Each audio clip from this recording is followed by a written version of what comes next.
Graça e paz, boa noite. É uma alegria estar aqui nesta noite.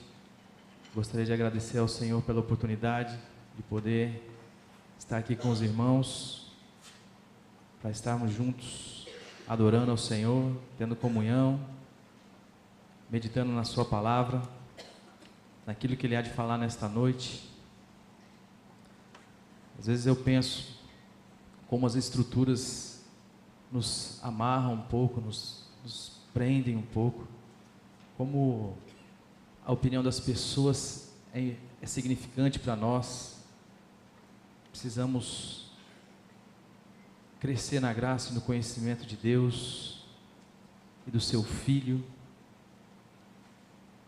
para que possamos, por revelação, entender o nosso chamamento, o que significa ser um filho de Deus, o que significa ser aceito por Deus, o que significa ser amado por Deus, ter a revelação do amor de Deus por nós e da liberdade que o Senhor Jesus Cristo conquistou para nós, para que possamos ter os nossos olhos abertos para uma pessoa, Jesus Cristo, e para a sua obra, para aquilo que Ele realizou.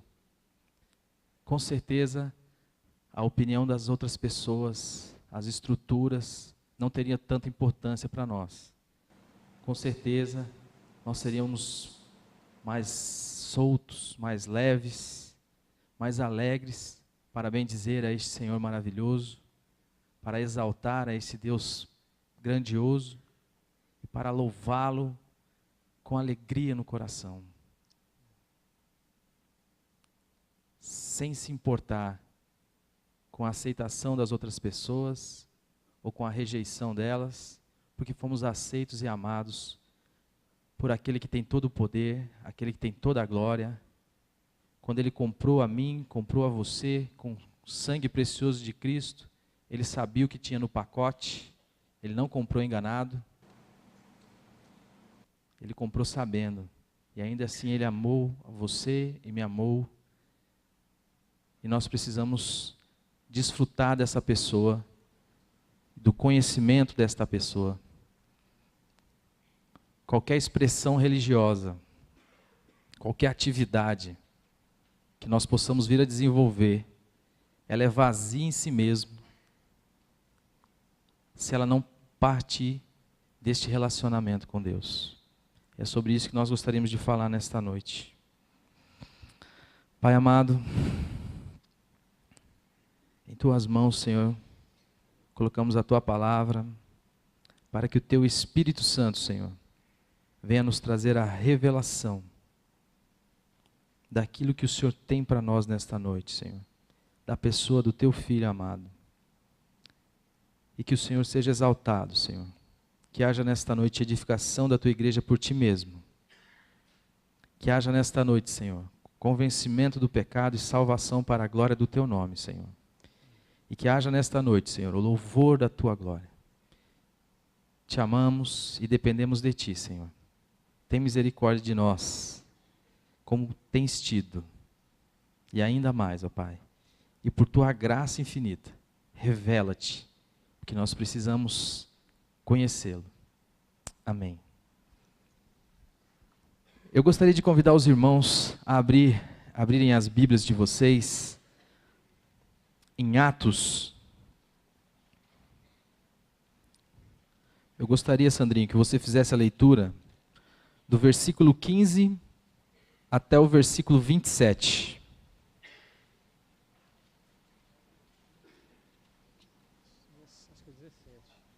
Capítulo 17 de Atos, versos 15 até o 27.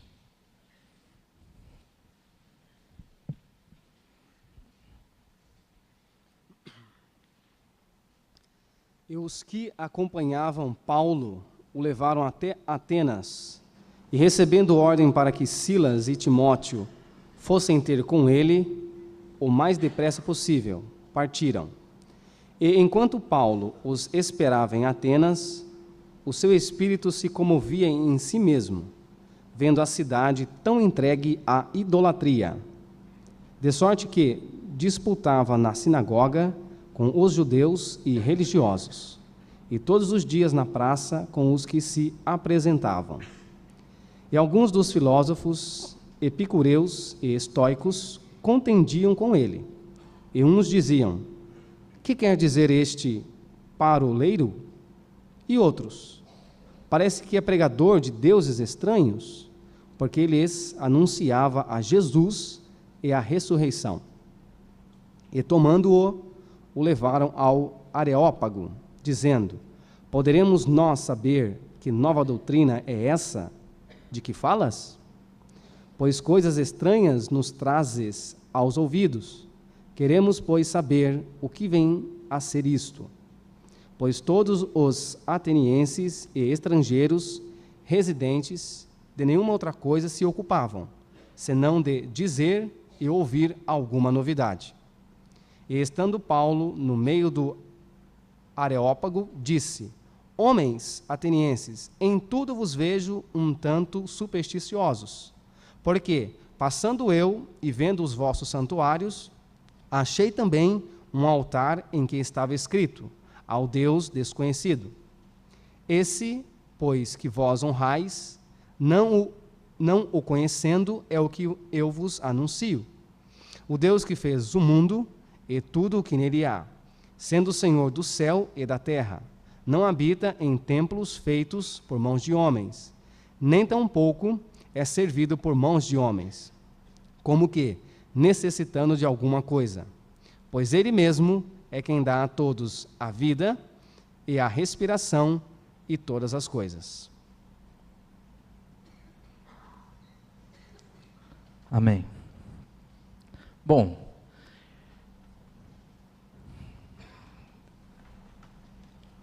esse texto,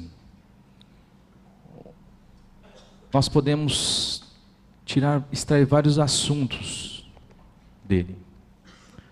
Podemos aqui ver esse estado de inconformidade, ou estado de espírito que Paulo se encontra, quase que de revolta, quando ele olha para a cidade e vê ela entregue a este estado religioso de idolatria. E nós percebemos que há algo remoendo dentro dele, algo que o impulsiona e que não o deixa parado, mas que o faz ir nas sinagogas, o faz discutir com quem aparecer nas praças. Aqui nós temos um ponto que nós poderíamos estar tratando nessa noite. Esta inconformidade. Talvez se Paulo estivesse, se fosse possível, Paulo estar nesta cidade, nesta noite, hoje, talvez o seu estado de espírito não seria tão diferente do estado de espírito que ele estava lá em Atenas. Revoltado, com a idolatria, talvez não essa idolatria clássica que nós falamos, mas ela também, a questão das imagens e tal, mas a idolatria que coloca o homem no centro, que coloca o dinheiro, muitas vezes, como Senhor das nossas vidas.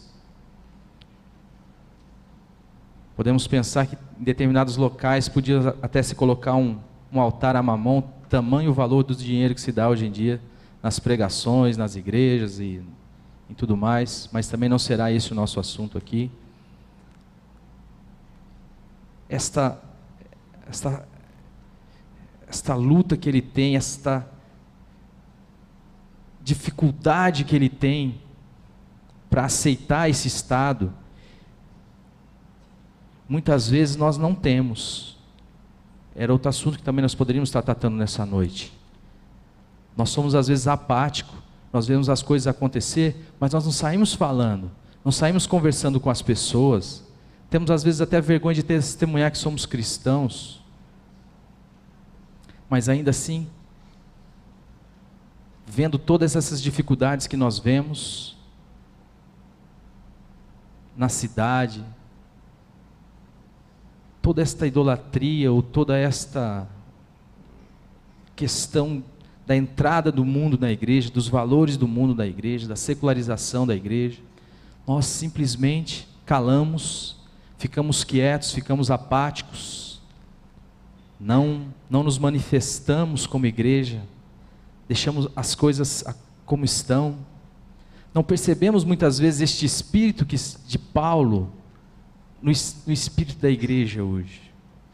Há um certo conformismo. A perspectiva de ser um cristão talvez foi reduzida ao vir numa igreja, ao participar de um ministério, disso ou daquilo. Mas será que é isso que dá o sentido da sua vida nova? Será que é para isto que você foi alcançado por Deus? Este poderia ser um assunto que nós estaríamos tratando nesta noite aqui. Mas também não será este o assunto. Há também uma confusão que nós percebemos aqui, ó. No verso 18, diz a palavra assim, ó: alguns dos filósofos epicureus e estoicos contendiam com ele. Uns diziam: que quer dizer este paroleiro? E outros: parece que é pregador de deuses estranhos. Diziam isso porque Paulo lhes anunciava a Jesus e a ressurreição. Quando nós olhamos o verso 19, ele fala assim, ó: e tomando-o, ou seja, a Paulo, o levaram ao Areópago, dizendo: poderemos nós saber que nova doutrina é essa que falas? O texto nos afirma que Paulo anunciava Jesus Cristo e a sua ressurreição. Há uma questão da omissão da morte aqui, mas também não será este o detalhe que nós vamos nos apegar aqui. Mas o texto falando que ele anunciava Jesus Cristo e a ressurreição, em seguida as pessoas confundem o anúncio de uma pessoa, Jesus Cristo, com uma doutrina. Como nós podemos ver aqui, ó, no 19. E tomando-o levaram ao Areópago, dizendo: podemos nós saber que nova doutrina é essa que falas?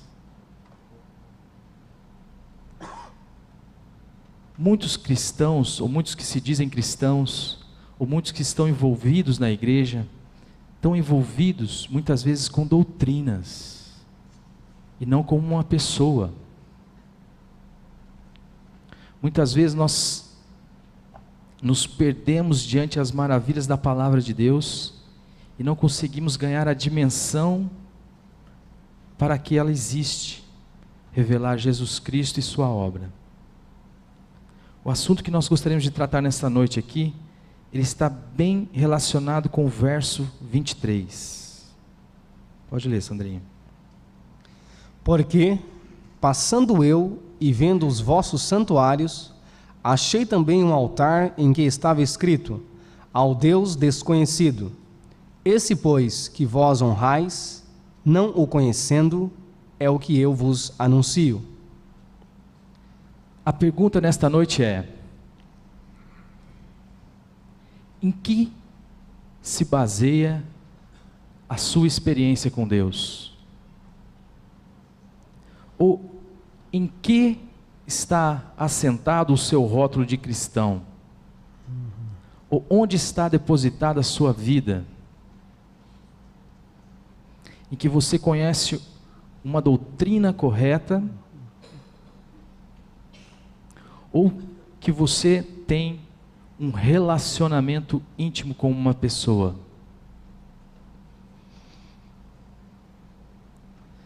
Nós podemos abrir um parêntese aqui. Esta noite é para nós falarmos com os filhos, com aqueles que já têm uma experiência com o Senhor Jesus Cristo. Mas nós sabemos também que num auditório tão grande, às vezes nem todos têm esta experiência. E uma das maiores dificuldades que eu percebo no meu dia a dia, de falar de Jesus Cristo, de anunciar uma pessoa, é que sempre esta pessoa, ela é confundida com uma doutrina. Quando você vai falar de Jesus para alguém, a pergunta já vem de cá: você é crente?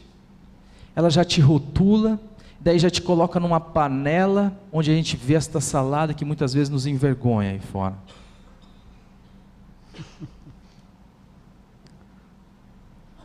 Pensam que Cristo é um conjunto de regras e normas e doutrinas, e não tem Cristo como uma pessoa.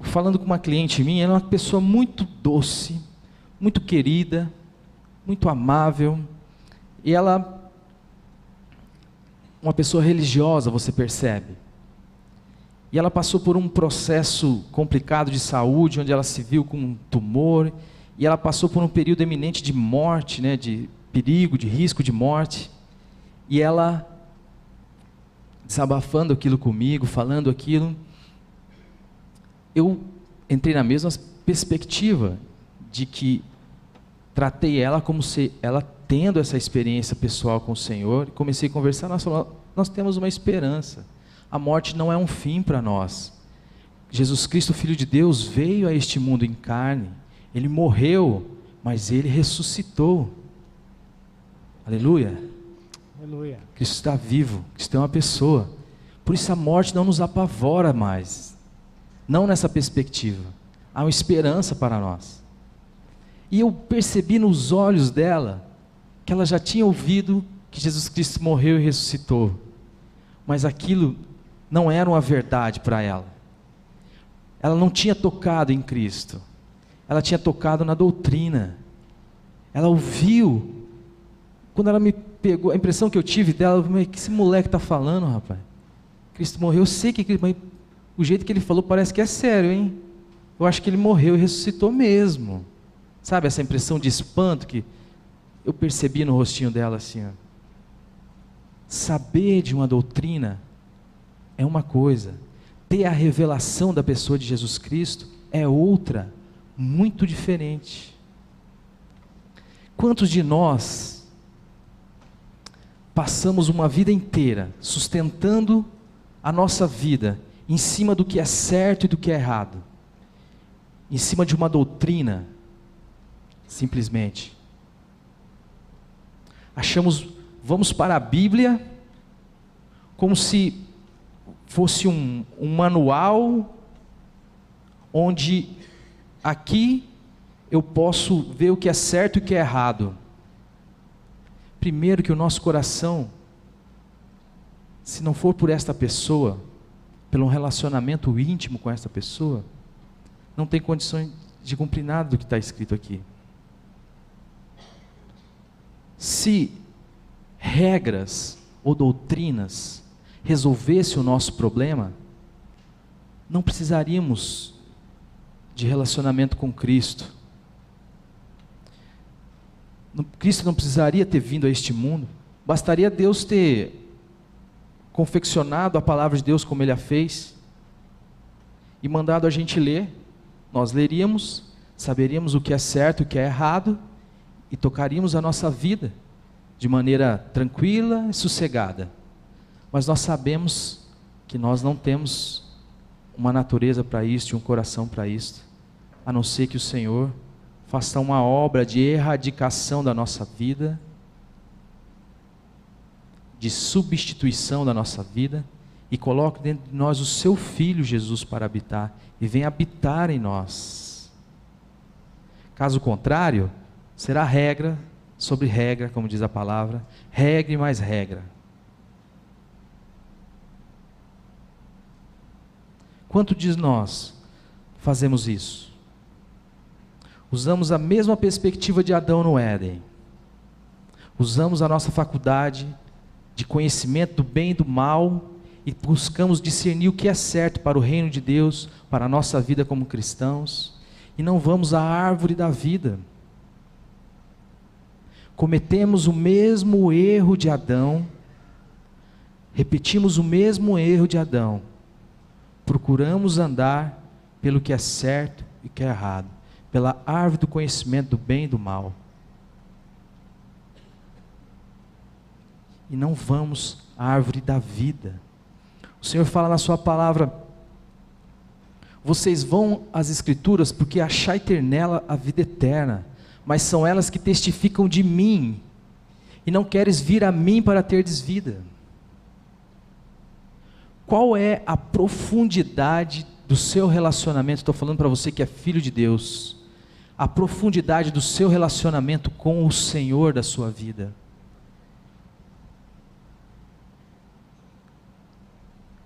Até que ponto você o consulta, você se expõe na frente dele, você se abre, se derrama, ou você vai para a doutrina, para a regra? O Senhor, eu acho sempre fala muito ao meu coração o chamado do Senhor a Abraão. Imagine o que é chegar para você e falar, ó, faz o seguinte, querido, você vai sair agora da sua cidade, você vai deixar sua família, o seu trabalho, os seus afazeres, e sai andando. Pega a sua mulher e sai andando. Para onde, Senhor? Vai indo que eu te mostro.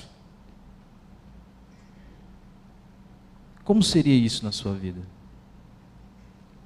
Às vezes eu nos vejo, a nós como igreja, como se nós fôssemos Abraão, falando para Deus assim: Deus maravilhoso, dá-nos o mapa. Nós queremos um mapa, nós queremos uma regra, nós queremos uma doutrina. Para quê? Para que eu não precise, não dependa de Ti, Senhor. Para que eu não precise saber aonde virar, aonde parar, aonde avançar. Para que eu tenha um mapa. Nós como os cristãos temos muitas vezes buscado uma vida que Deus não quer para nós. Ele te salvou para um relacionamento íntimo. Falamos de um Deus que é vivo, mas não conseguimos trocar meia dúzia de palavras com Ele, não conseguimos ouvi-lo, não conseguimos interagir com Ele, não conseguimos saber a sua vontade. Ah, mas é só eu ir na Bíblia e tal. Querido, abra, por favor, 1 Coríntios 1:9.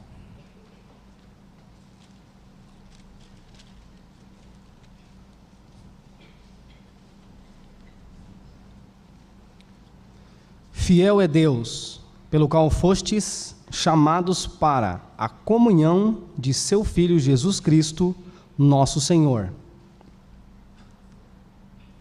Sabe por que eu e você, sabe para que nós somos chamados? Sabe para que nós fomos salvos? Fomos salvos para ter comunhão com Deus. O sacrifício de Jesus Cristo nos purificou de todo pecado, nos limpou de todo pecado, nos deu acesso ao Pai, não para que você e eu fugíssemos dele, ou para que você e eu confiássemos em nós mesmos, ou na doutrina, ou nisso, naquilo, mas para ter um acesso agora de relacionamento, de intimidade, de falar: Pai, eu não consigo, de falar: Pai, eu preciso de Ti. Pai, você foi chamado para uma comunhão estreita, íntima, relacional. Santidade na sua vida vai ser uma realidade, e na minha vida está intimamente ligada ao meu relacionamento com o meu Pai.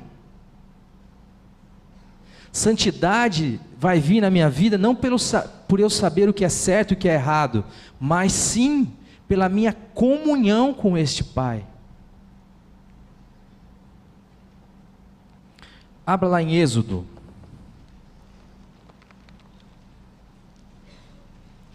(29)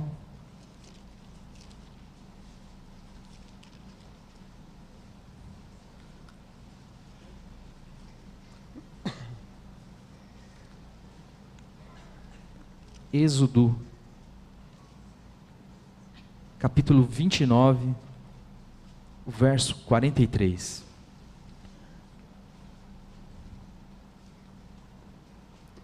E ali virei aos filhos de Israel, para que por minha glória sejam santificados. O irmão Romeu Bornelli esteve aqui falando, ele deixou uma coisa clara, e eu gostaria também de trazer isso para você. A glória de Deus nada mais é do que a presença de Deus. É a glória de Deus em nós, é a presença de Deus, é o relacionamento com Deus que nos santifica. O que diz a palavra? Anda na minha presença e ser perfeito. A melhor tradução que eu já vi é: e eu te farei perfeito. Anda na minha presença e eu te farei perfeito.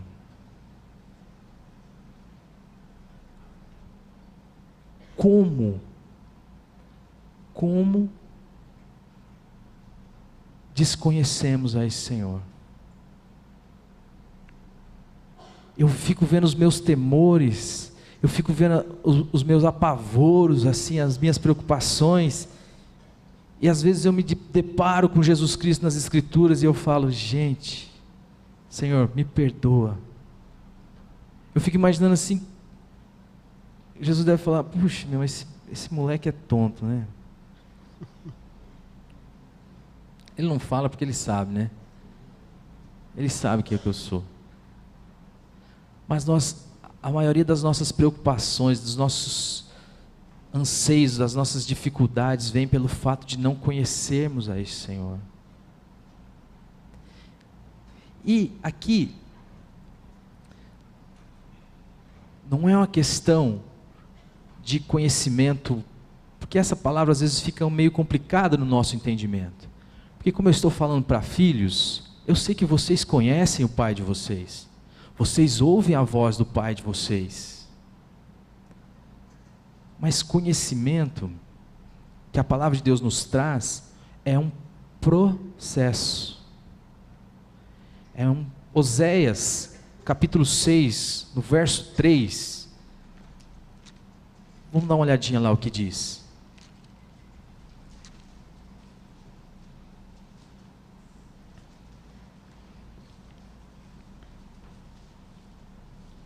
Então, conheçamos e prossigamos em conhecer ao Senhor.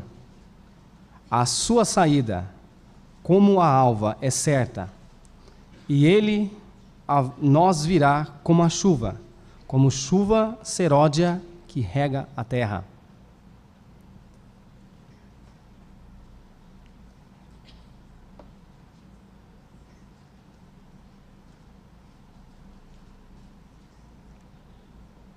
Sigamos e prossigamos. Existe uma coisa: fomos apresentados, eu te conheço, não posso falar que não te conheço. Porém, existe outro significado para esta mesma palavra, que é comunhão, relacionamento, intimidade, é conhecer, é se expor, é se abrir, é este tipo de relacionamento. A palavra de Deus fala que nós fomos salvos para a comunhão do Filho de Deus, para o relacionamento. A nossa salvação, ela não é um fim em si mesma. Você não foi salvo para ser salvo, você não foi salvo para estar aqui nesta igreja, você não foi salvo para virar crente, você foi salvo porque Deus quer você, Deus quer relacionamento com você, Ele quer falar ao seu coração e quer ouvi-lo.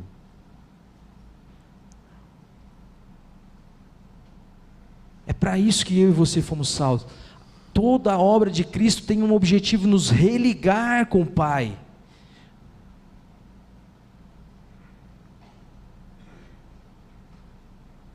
Para quê? Para que eu nem o consulte, para que eu não queira falar com Ele, não, querido. É para que a sua vida orbite em torno da vida de Cristo. É que para todos os aspectos que envolvem a sua vida estejam diante do Pai, para que a sua vida seja gasta com a vontade do Pai, com o propósito do Pai, com o relacionamento do Pai. Deus não precisa de servos, Deus quer ter filhos. Mesmo em Atos que a gente está lendo, o texto,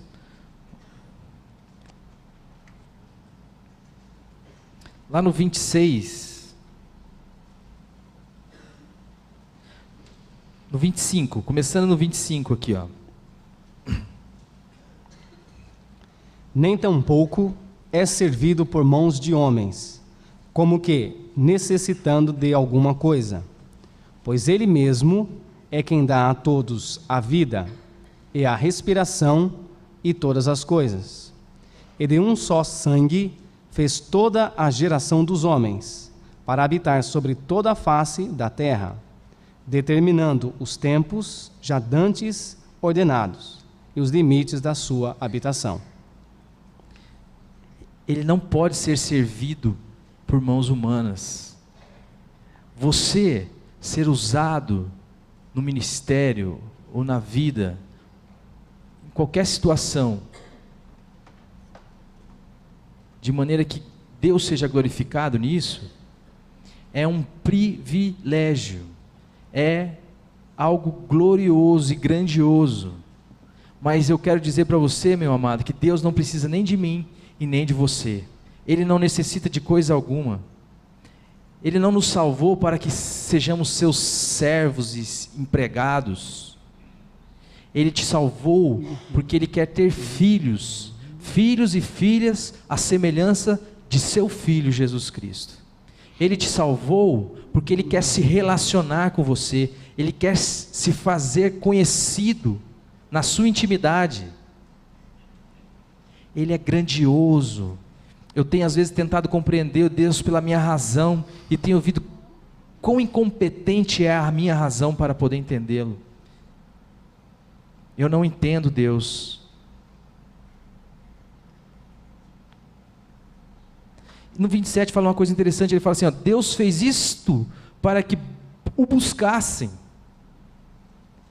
e talvez tateando o pudessem encontrar. Deus fez tudo isso para isto. Mateus, esse é Mateus, Lucas 15, vamos aqui, Lucas 15. Uma passagem bem conhecida de nós todos. Eu vou ler aqui, Sandrinho.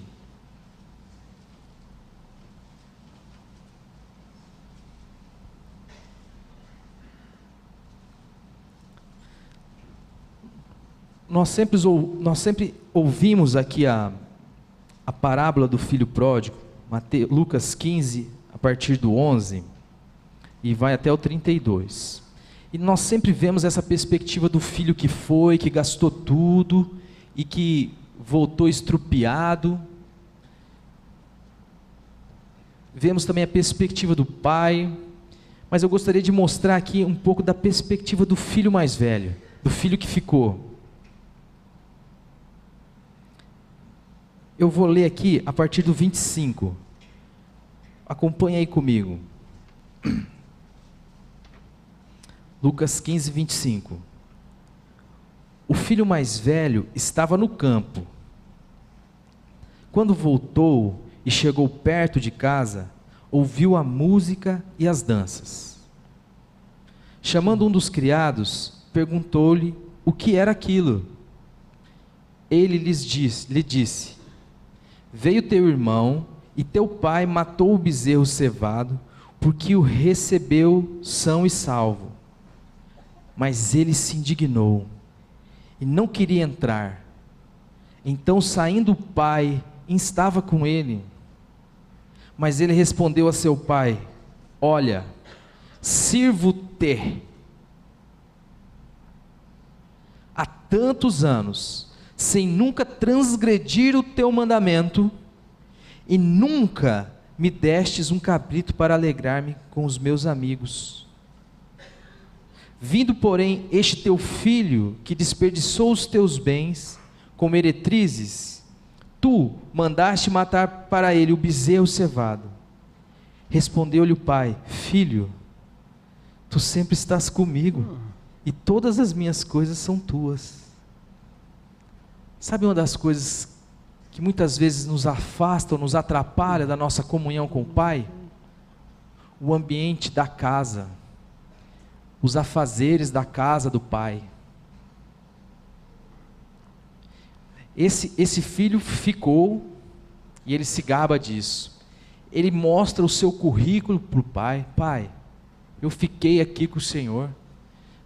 sempre te servindo, obedecendo os teus mandamentos, e o Senhor nunca me deu um cabrito para queimar com os meus amigos, para fazer um churrasquinho, alguma coisa assim. E eu acho engraçada a resposta, na minha concepção, ela é perplexa. O pai olha para o filho e fala: filho, tudo que eu tenho é teu. Você já imaginou um filho, nos dias de hoje, vamos trazer isso para os dias de hoje, um filho que não tem coragem de abrir a geladeira de sua casa?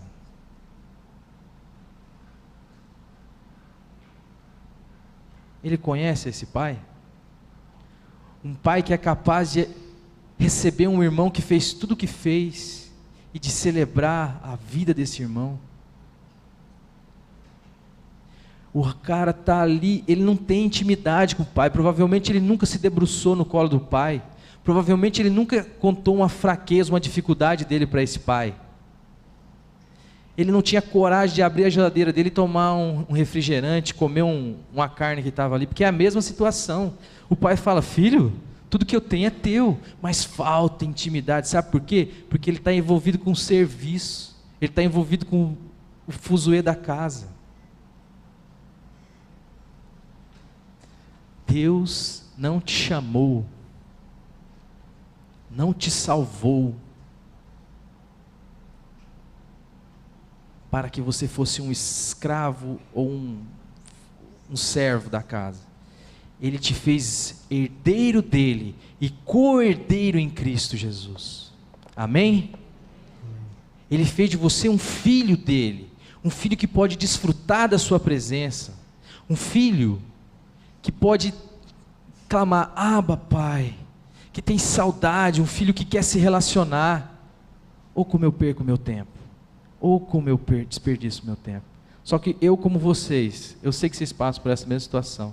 Depois que eu desperdicei meu tempo, é que eu falo: meu pai, putz, podia ter sido diferente. Nós somos assim, mas o nosso Pai é amoroso. A justiça que nós precisamos, Ele nos imputou em seu Filho. A santidade que nós precisamos, Ele nos deu na pessoa do seu Filho. E conhecer a Deus é conhecer a Jesus Cristo. Ele é a plenitude da divindade.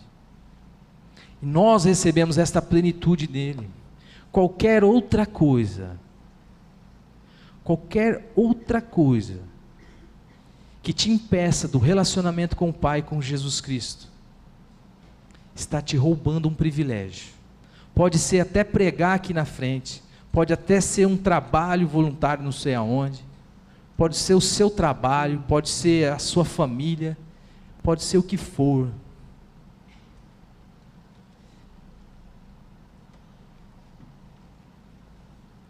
Se a tua vida e a minha vida não cumpriu o propósito para o qual o Pai nos alcançou, nós estamos perdendo e desperdiçando o nosso tempo. Estamos fazendo algo que não é para nós fazermos. Deus te quer para Ele. Deus te ama de tal maneira que foi capaz de dar o seu único Filho, para que todo aquele que nele cresce não pereça, mas tenha a vida eterna. E o que é a vida eterna? Você acha que vida eterna é viver para sempre? O Ernie falou no outro congresso, no congresso do ano passado, lá o congresso dos jovens de julho, ele falou assim: eu não gostaria de ir para a eternidade, passar uma eternidade do jeito que eu sou. Eu também não. Eu sou muito rabugento. Eu preciso que a vida de Cristo seja manifestada na minha vida. Vida eterna não é viver para sempre. Vida eterna. Abra sua Bíblia, por favor. 1 Coríntios. Perdão, João. João 17, verso 3.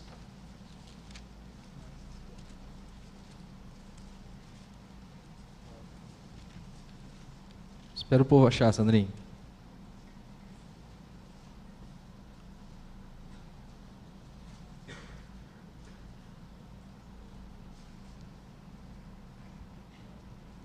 João 17:3. E a vida eterna é esta, que te conheçam, a ti só, por único Deus verdadeiro, e a Jesus Cristo, a quem enviaste. Vida eterna é viver conhecendo ao Senhor.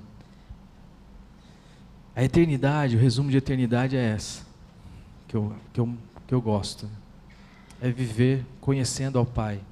Não conhecendo, pronto, acabou, como diz lá em Romanos. O povo vai fora, se você for perguntar se você acredita que Deus existe, muitos dizem, acredito, mas não o glorificam como Deus. E talvez nós também, na nossa vida de filhos, temos nos distraído com tantas coisas e não temos glorificado ao nosso Deus, no sentido de cumprir o propósito para que nós fomos chamados. Se você for ler lá o primeiro capítulo de Efésios, na oração que Paulo faz, ele fala e pede ao Pai um espírito de sabedoria e de revelação, para que a gente possa entender o significado do nosso chamamento, o chamamento para sermos filhos, o que significa ser herança de Deus, aquele que Deus escolheu.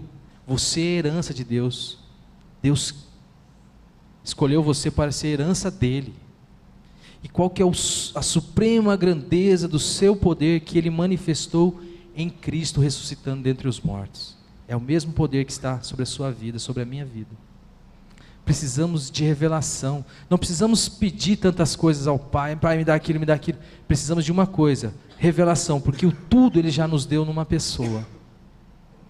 E no que tange aos jovens, eu gostaria de fazer não pode falar apelo aqui, né, pastor?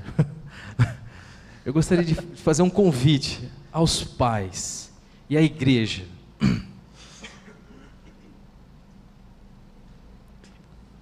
A nossa juventude está saturada de doutrina e conhecimento bíblico, muitas vezes. Mas a nossa juventude não tem podido desfrutar da presença de Deus.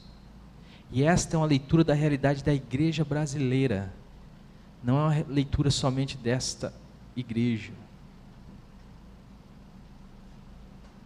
Muitas vezes, os pais se preocupam em que seus filhos façam as coisas certas, corretas. Fazer a coisa certa é certo, que nem diz o outro, né, Dioclemir? Fazer o que é certo. Se os filhos ouvirem os pais, vou falar um negócio para você, você só vai aprender isso mais tarde, mas você vai evitar um monte de problema para a sua vida, cara. Só que Deus não quer um céu cheio de justos. Ele quer filhos. E a oração sua, pai, sua mãe, a instrução para o seu filho deve ser dada. Isso está fora de questionamento. A palavra do Senhor nos ensina assim. Correção, ensino. Acima de tudo o amor. Mas a oração sua pelo seu filho deve ser para que ele conheça a Deus na sua intimidade, para que ele desfrute da companhia de Deus, para que ele ande na presença de Deus, para que Deus possa manifestar a perfeita vida de Cristo nele. Nada menos do que isso. Às vezes você pode estar contente porque seu filho está indo na igreja, porque seu filho faz as coisas corretas, porque seu filho estuda. Isso é muito bom. Mas se preocupe também, ou ore, interceda por esta juventude, para que sejam abertos os olhos do entendimento dela, para que elas vejam uma pessoa, Jesus Cristo, para que elas sejam libertas da religião. Muitas vezes os filhos de vocês vêm na igreja porque vocês querem, porque vocês dão as cutucadas.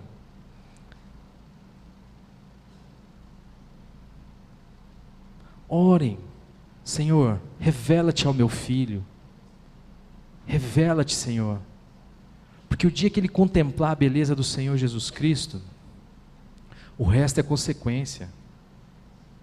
O dia que ele contemplar a pessoa maravilhosa de Cristo, e o Pai por consequência, as coisas serão mais naturais.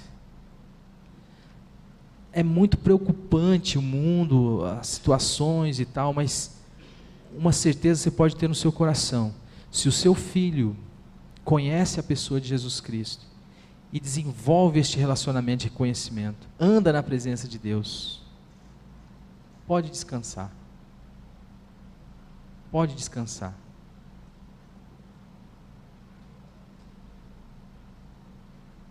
A juventude, você vai nas igrejas por aí, está lotado. Muitas vezes o movimento, o barulho, o agito. Mas você fala: Jesus Cristo, sabe, o Filho de Deus que veio em carne, morreu e ressuscitou. Hã?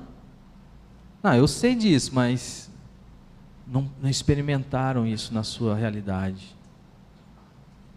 Eu faço aqui um pedido aos pais, para que orem por esta igreja e pela juventude da sua igreja.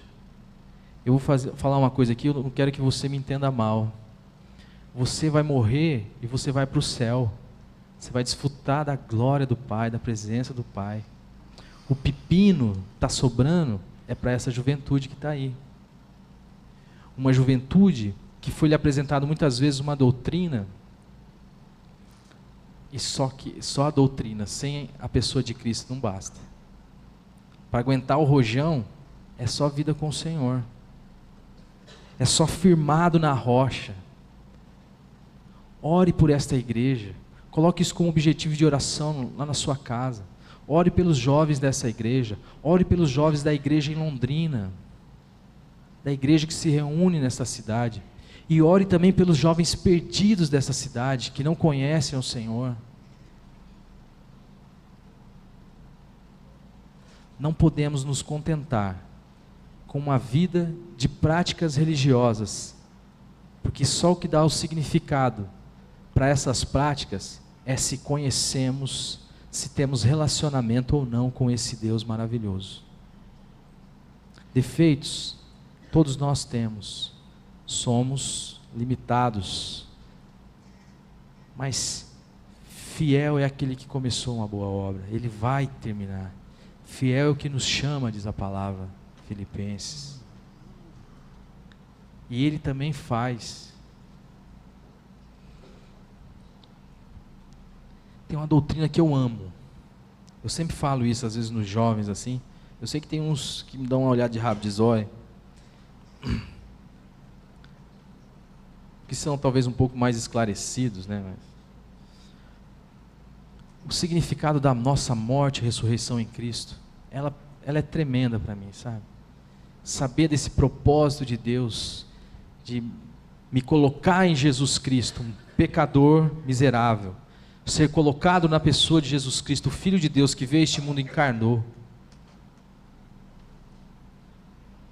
para que aquela morte de Jesus Cristo significasse a minha morte, para que a lei que exige a minha morte, como diz a palavra de Deus, Ezequiel 18, a alma que pecar, essa tem que morrer.